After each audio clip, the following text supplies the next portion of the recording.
ସତ୍ୟବଚନ ଖାଦ୍ୟ ଯେମିତି ବି ହେଇଥାଉ ନା କାହିଁକି ଛୋଟ ଓ ଇମାନଦାରୀର ହେବା ଦରକାର। ଘର କିଛି ଥାଉ କି ନଥାଉ କିନ୍ତୁ ଶାନ୍ତି ଥିବା ଦରକାର।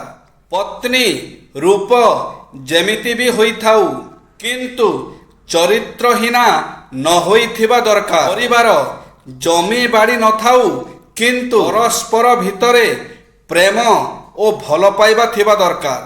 ବନ୍ଧୁ କେବଳ ଗୋଟିଏ ଥାଉ କିନ୍ତୁ ସମୟରେ କାମରେ ଆସୁଥିବା ଦରକାର। ବସ୍ତ୍ର ଅଧିକ ମୂଲ୍ୟବାନ ହୋଇନଥାଉ କିନ୍ତୁ ସ୍ୱଚ୍ଛ ଓ ପରିଷ୍କାର ହୋଇଥିବା ଦରକାର। ପିତାମାତା ଯାହା ବି ଆଦେଶ କରିବେ ତାହା ପୁରା ହେବା ଦରକାର। ଶରୀର ସୁନ୍ଦର ନ ହୋଇଥାଉ କିନ୍ତୁ ସ୍ୱାସ୍ଥ୍ୟ ଭଲ ଥିବା ଦରକାର। ଆମେ ସମସ୍ତେ କଇଁଛ ଓ ଠେକୁଆର ଗପ ଜାଣୁ। ନିଜର ଦ୍ରୁତ ଗତି ପାଇଁ ଠେକୁଆ ମନରେ ଭାରି ଗର୍ବ। ସେ ଗୋଟିଏ ଦୌଡ଼ରେ ଯୋଗ ଦେବା ପାଇଁ କଇଁଛକୁ ଆହ୍ୱାନ କଲା। ମନ୍ଥର ପାଦ ହେଲେ ବି କଇଁଛଟି ଆହ୍ୱାନକୁ ଗ୍ରହଣ କଲା। କୋକିଶିଆଳି ହେଲା ବିଚାରକ। ସୀମା ନିର୍ଦ୍ଧାରଣ ହେଲା। ଆରମ୍ଭ ହେଲା ଦୌଡ଼ ଏବଂ କଇଁଛଟି ଧୀର ଭାବେ ଦୌଡ଼ି ଚାଲିଥାଏ। ଠେକୁଆ ଖୁବ୍ ଜୋରରେ ଦୌଡ଼ି ଯାଇ କଇଁଛକୁ ଟପିଗଲା। କଇଁଛ ଢେର ପଛରେ ପଡ଼ିଗଲା। ଏହା ଦେଖି ଠେକୁଆ ବେଶ ମନ ଖୁସିରେ ବାଟରେ ଟିକେ ବିଶ୍ରାମ ନେଲା। ସେ ତ ଦୌଡ଼ରେ ନିଶ୍ଚୟ ଜିତିବ ବୋଲି ଭାବୁଥାଏ। ତାକୁ ନିଦ ଲାଗିଗଲା।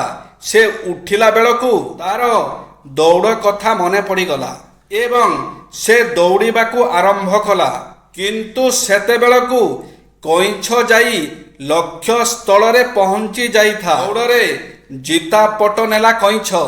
ତାର ମନ୍ଥର ଗତି ତା ପାଇଁ ବାଧକ ହୋଇପାରିଲା ନାହିଁ। ବହୁ ସମୟ ବେପରୁଆ ଭାବେ ଚେଷ୍ଟା କରିବା ଠାରୁ ନିୟମିତ ଓ ଶୃଙ୍ଖଳିତ ଭାବେ କମ୍ ସମୟ ଚେଷ୍ଟା କରିବା ଅଧିକ ଗୁରୁତ୍ୱପୂର୍ଣ୍ଣ।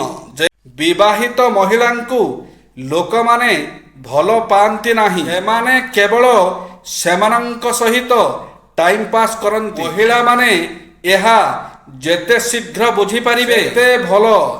ଯେତେବେଳେ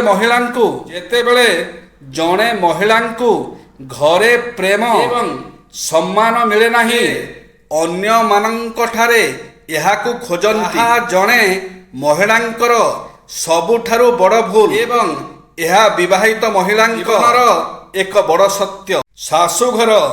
ଶାଶୁଘର ଯେମିତି ବି ହେଇଥାଉ ନା କାହିଁକି ଯଦି ସ୍ୱାମୀ କଥା କଥାରେ ଗାଳି ଦେଲା ବାଲା ନୁହେଁ ବୁଝେଇବା ବାଲା ହେଇଥିବ, ସ୍ତ୍ରୀ ଉପରକୁ ହାତ ଉଠେଇଲା ବାଲା ନୁହେଁ ସମସ୍ତଙ୍କ ଠାରୁ ବଞ୍ଚେଇଲା ବାଲା ହେଇଥିବ, ସ୍ତ୍ରୀକୁ ଅସମ୍ମାନ ନୁହେଁ ସମ୍ମାନ କରିବା ବାଲା ହେଇଥିବ, ଆଉ ଯେତେବେଳେ ସାରା ଦୁନିଆ ସ୍ତ୍ରୀର ବିପକ୍ଷରେ ଥିବ କିନ୍ତୁ ସ୍ୱାମୀ ସାଥରେ ଛିଡ଼ା ହେଲା ବାଲା ହୋଇଥିବ, ବିଶ୍ୱାସ କରନ୍ତୁ ଆଜ୍ଞା ଏମିତି ସ୍ୱାମୀଟେ ମିଳିଯାଏ ନା ସବୁଠାରୁ ଭାଗ୍ୟବାନ ହେଉଛି ସେହି ସ୍ତ୍ରୀ।